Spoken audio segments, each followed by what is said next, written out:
When I found this sewing cabinet in the thrift store a while back, I knew exactly what I wanted to do with it. I brought it home and gave it a good cleaning with White Lightning by Dixie Belle. This takes off any fingerprints, grease, grime, dirt, cleaning products, and preps your surface for paint. After that, I gave it all two coats of Dixie Belle's Endless Shore in the silk line, and then I started to cut out my paper. This is Here Comes the Sun by Dixie Belle. I'm taking a wet brush and running it along the edges of the paper. That way it gives me a frayed look. This is a rice paper. They're not that easy to rip, so this gives me a really nice surface to rip, and it gives me a nice fringed edge to blend in later. Once you have that whole edge, you can just pinch away the paper and you have exactly the shape that you want to decoupage down. So I'm going to be using this on the front of this piece. And now that it's all cut out, I can take my satin clear coat and coat the entire front of the piece where I want the paper to go with my clear coat. I like to use satin clear coat versus Mod Podge. It's just much more fluid. Mod Podge I find a little sticky and thick. So I'm going to give that a nice good coat. So exactly where the paper is going to go down. I'm going to spray the back of my paper so that it's wet and pliable and it absorbs that clear coat.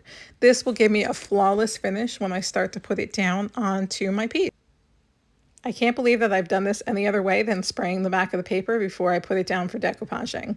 Then you grab a plastic bag to put on your hands so it doesn't create any friction, and this is what you're going to use to move that paper around. I decided to go off center and a little bit higher than the bottom of the piece of furniture for two reasons. One, I really liked how it looked off center, and I don't think that a lot of people do that with their images. And second, I didn't want that handle to lay right on the sun's face. That's why I made it up a little bit from the bottom. Plus, this makes the paper fill out onto the piece so much better. But we're going to blend in the bottom so it looks like it starts at the bottom. I'm going to grab my green and just fill in a green background real quick. Even though it's not the exact color I wanted, it at least fills in some of that white space so I can start painting in flowers. Now I'm going to paint in these flowers, and it's going to look a little bit contrasted right now, but I do add black wax and some more details, and when it's done you'll see that it blends in perfectly. So I go around just filling in some details. Some look exactly like the paper, some don't, but that's okay.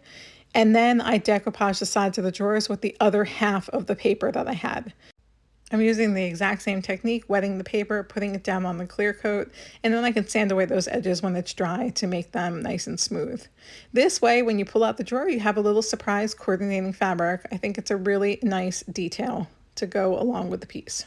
Now you can see here how it all blended together, and I put those flowers on. Overall, I'm really happy with the way the piece came out.